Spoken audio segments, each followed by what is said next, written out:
All right, so you're back with us for another deep dive. And we're going to be tackling something today that I think will be helpful for a lot of people out there who are trying to, understand, we all like to unwind with a nice drink, from time to time. And absolutely. And it's really all about balance. Right? Okay. We're not here to tell you not to drink, no. but we do want to help you understand what's happening in your body so you can make more informed choices. That's right. When it comes to your health and well-being. Exactly. So today we're going to be talking about alcohol. Okay. And and how that impacts your body fat levels. Okay. And we've got some really fascinating material you sent over. Yeah. That kind of outlines some of the key factors. Mm-hmm. And what we're going to do is we're going to break it down for you into 5 things you need to know. Sounds good. To really kind of get a handle on what's going on. Yeah. When you have that drink. Yeah. All right, let's do it. Okay, so first things first. Okay. Calories. Yeah. Alcohol actually has a pretty hefty caloric load.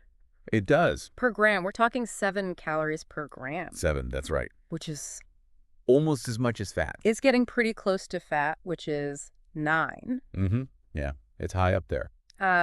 So, when you think about it, a typical glass of wine, a pint of beer, you're looking at 150 to 250 calories right there. And that's just for one. Yeah, just for one. So you can see how quickly. And that's not even getting into cocktails with the... Right, exactly. And all the mixers that come with it. Sugary mixers. Mm-hmm. All add up there. And all that. So it really adds up. So these calories are often referred to as empty calories because they don't provide a lot of nutritional value. Yeah. And that's the key thing, right? Because we get calories from other foods which have nutritional benefit, and that helps our body. And we need that for our body to function. But alcohol calories are kind of like devoid of that nutrition. Yeah. To put it in perspective, that pint of beer we're talking about is about the same as like a Mars bar. That's right. Yeah. So a candy bar. It's a lot. Yeah. And that small glass of wine is like 3 or 4 Jaffa cakes. Yeah.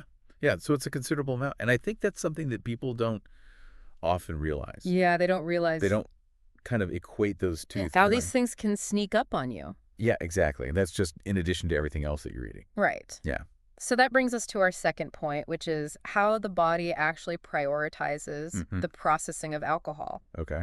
So your body can't store alcohol. Right. So when you drink alcohol... it needs to get rid of it. It has to get rid of it. Yeah. So it actually puts the brakes... that's right. ...on processing other things like fats and carbohydrates. Yeah. I like to use the analogy of like an airport, like a really busy airport. You have all these planes that are trying to land. Yeah. And then you've got this priority flight, which is the alcohol that needs to land first. Okay. And so all the other planes, which are like your carbs and fats, they kind of get put on hold. They're like circling around in the air waiting for their turn to land. So essentially those calories from the food are more likely to end up as fat. Exactly. Yeah. Because your body is not prioritizing burning those for energy at that moment. Makes sense. It's busy dealing with the alcohol. Okay. So... all right, now let's talk about something that I think a lot of people have experienced. Right. Which is the impact of alcohol on food choices. Oh, yes. I mean, how many times have you gone out, had a few drinks, and then all of a sudden those late night snacks are calling your name? It's like the pizza is just calling you. The burgers. Yeah. Or the kebabs or whatever it may be. The tacos. Everything looks so good when you've had a few drinks. So what's going on there? Wait, see, alcohol, it's very interesting. It kind of lowers your inhibitions, right? I'm interested. So you're not as good at resisting those tempting treats.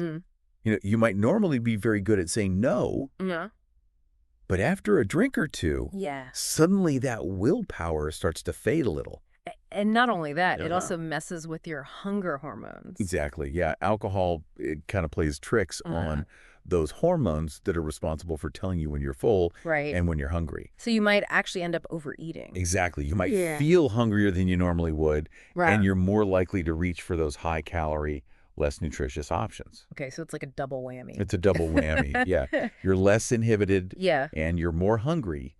So it's a recipe for some not-so-healthy choices. Okay, so we've talked about calories, we've talked about processing, we've talked about food choices. Now let's talk about sleep. Okay. Because we all know that alcohol Right. can disrupt your sleep. Yeah, it definitely can.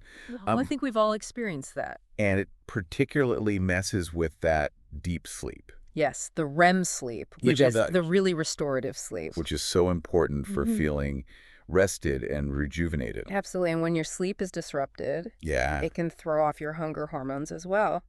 So we're talking about those hormones again? Yes, we're talking about leptin and ghrelin. Leptin and ghrelin. Leptin's the one that tells you you're full. Okay. And ghrelin is the one that tells you you're hungry. So if your sleep is messed up, these hormones can get out of whack. They get all confused. Yeah. They don't know what to do. And you might end up feeling more hungry the next day. Exactly. You might find yourself reaching for more food. Even though you've had enough. You don't really need it. Right. So it's like a domino effect. It is a domino effect. Yeah. So, that drink that you had the night before might be impacting your food choices the next day. Okay. All right. So our last point, Okay. and then we'll kind of wrap things up here, All right. is hidden ingredients. Yes, those sneaky little ingredients. Yeah, we talked about it a little bit with cocktails, but a lot of alcoholic drinks, even ones that seem, Right. Pretty straightforward, Yeah. can actually have added sugars and syrups. Yeah. You'd be surprised Yeah. how many drinks have added sugars that you might not even realize are there. And that just adds to the overall calorie count. Exactly. And those calories can really contribute to weight gain and increased body fat over time. So what's the takeaway here? Well, What can people do? the key takeaway is really moderation. Okay.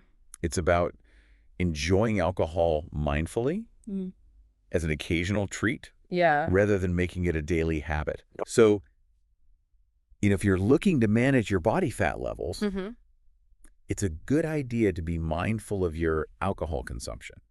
Now, if you do choose to drink, are there any lower calorie options that people can consider?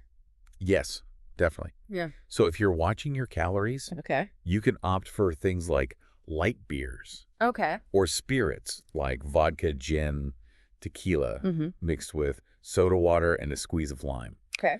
Those tend to be lower in calories than cocktails or sugary mixers. Okay. And what about food? Yeah. It's also a good idea to be mindful of what you're eating when you drink. Okay. So if you're having alcohol, try pairing it with foods that are higher in protein and lower in fat. Okay. That can help you feel fuller Uh-huh. and less likely to overindulge. Gotcha. And a simple tip that can make a big difference Okay.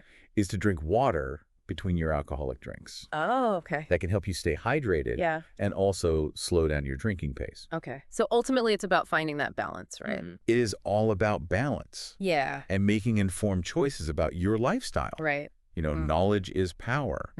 And understanding how alcohol affects your body Yeah. can help you make decisions that align with your health goals. So just to recap real quick. Yeah. We've talked about how alcohol is calorie dense. We've talked about how it can slow down Yes. fat burning. That's right. You've talked about how it can lead to, poor food choices. Yeah, those late night cravings. Like late night cravings. We've talked about how it can disrupt your sleep. And mess with your hunger hormones. And mess with your hormones. Yeah. And then we've talked about all the hidden sugars. Those sneaky sugars. Yeah. So that's a lot to think about. It is a lot to think about, but hopefully it gives you a better understanding of how alcohol fits into the bigger picture of your health. And, I think it's important to emphasize that. We're not saying don't enjoy yourself. No. We're just saying It's about being mindful. be mindful. Yeah, making conscious decisions. Yeah. And knowing the potential impacts so you can make choices that work for you. So as you go about your week, maybe think about, how you view alcohol. Yeah. Do you see it as an everyday thing? Right. Or do you see it as a special treat? Or how often do you have those glasses of water in between? Yeah. Are you paying attention to what you're eating Yeah. when you do have a drink? And just start to incorporate a little bit more mindfulness into your choices. Yeah. And, I think that's something that we can all benefit from. Yeah. Regardless of our health goals.